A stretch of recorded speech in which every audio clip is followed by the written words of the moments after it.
comme vous le savez, je suis un mordu d'innovation. Puis aujourd'hui, je suis chez LS Bilodeau, puis on regarde une presse à sirop 100% en inox. D'où est-ce qu'est venue l'idée de faire une presse à sirop complètement en acier inoxydable? Quand on a appris la nouvelle par rapport aux nouvelles normes californiennes, on a décidé qu'il fallait prendre les devants puis innover, prendre l'avance sur les prochaines normes qui allaient arriver. Donc, on voulait arriver avec un produit complètement stainless, qui n'aurait pas de porosité à l'intérieur des matériaux.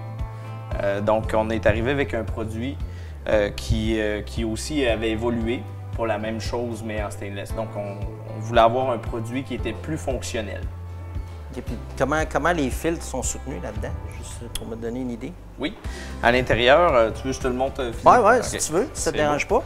Donc, on peut ouvrir la machine par un système de vis.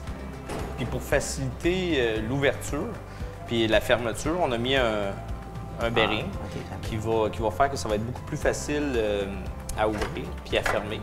Dans le fond, on a mis un grillage complètement en stainless pour appuyer le filtreur. Puis tout le tour, il y a vraiment un gasket qui est alimentaire qui va faire qu'on va avoir une étanchéité beaucoup plus facile qu'une surface plane. L'ancienne méthode, c'était vraiment de fesser, là, de planer toutes les surfaces avec un outil.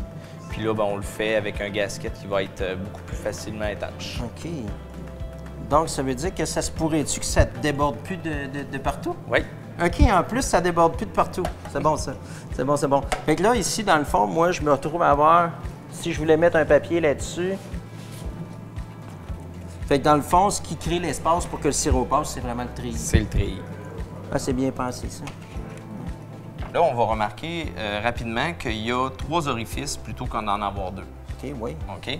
Donc, les 3 orifices, ils vont nous aider le matin, quand notre presse elle est froide.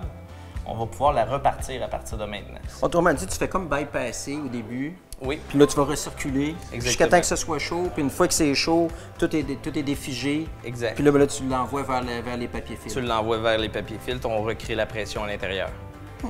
La pompe qu'on a ici, c'est une pompe à diaphragme. Ça fait beaucoup moins de bruit. Et puis là, tu connais la problématique, encore une fois, du plomb qu'on avait. Il y avait beaucoup de pompes à guire. Mais cette pompe-là, elle donne exactement le même nombre de gallons minute que la pompe à guire traditionnelle qu'on avait. Ouais. Elle a une meilleure durabilité. Puis cette pompe à guire-là qu'on avait, on n'était plus capable d'avoir de pièces de remplacement. OK. OK? Tandis que ce modèle de pompe à diaphragme-là, électrique, on est capable d'avoir toutes les pièces pour pouvoir la réparer de A à Z. Donc l'investissement est vraiment meilleur sur cette pompe-là pour moins cher que l'ancienne pompe en brasse. Ah, OK. Donc, on m'a dit, là, tu as une pompe qui est vraiment de qualité alimentaire. Oui. Puis qui va venir remplacer l'autre qui, finalement, tu n'avais pas les pièces alimentaires qu'il fallait pour mettre dedans. Exact. OK. Et finalement, de A jusqu'à Z, là, tu as un produit qui correspond à la norme alimentaire parce que tu as les matériaux qu'il faut. C'est au goût du jour. OK. Et puis, avec des innovations pour pouvoir nous aider à travailler, puis à économiser sur le papier, puis plus facilement, moins de montage de presse. OK, on le regarde, là. On fait fonctionner ça. On va mettre des papiers. OK. Donc là, on a des petits stoppers qui viennent nous aider sur nos nouveaux papiers à tenir ça en place. Moi, Stéphane, je mets toujours 2 filtreurs. OK. Parce que, puis je récupère le 2e filtreur. C'est pas une perte.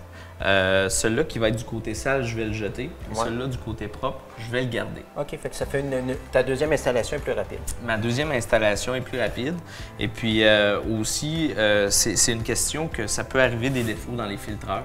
Ah. On a déjà vu ça, être obligé de démancher une presse. Et on veut éviter ça. Recommandation, toujours 2.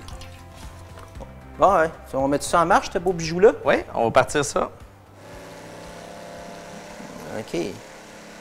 Et c'est ça le bruit de la pompe. Exact. Ouais, tu sais, comme toi. On peut s'entendre parler, hein? Ouais, franchement, oui.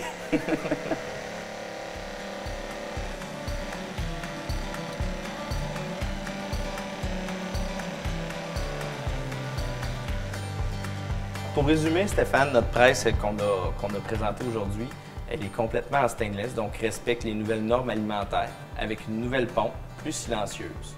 On a un système de bearing que même les enfants pourraient visser la presse puis aider à faire le montage. On ne peut même plus la monter à l'envers. OK? On a un système de gasket qui aide à l'étanchéité. En résumé, on a la presse 10 pouces, 15 pouces et 18 pouces en stainless. On les a aussi en aluminium et puis on a aussi des modèles pour les petits acériculteurs, un modèle qui est à filtration sous vacuum. Si vous êtes comme moi, un peu maniaque de tout ce qui est en acier inoxydable parce que vous voulez que votre production soit de type alimentaire, bien ça, c'est un produit qui répond exactement à ce qui manquait sur le marché.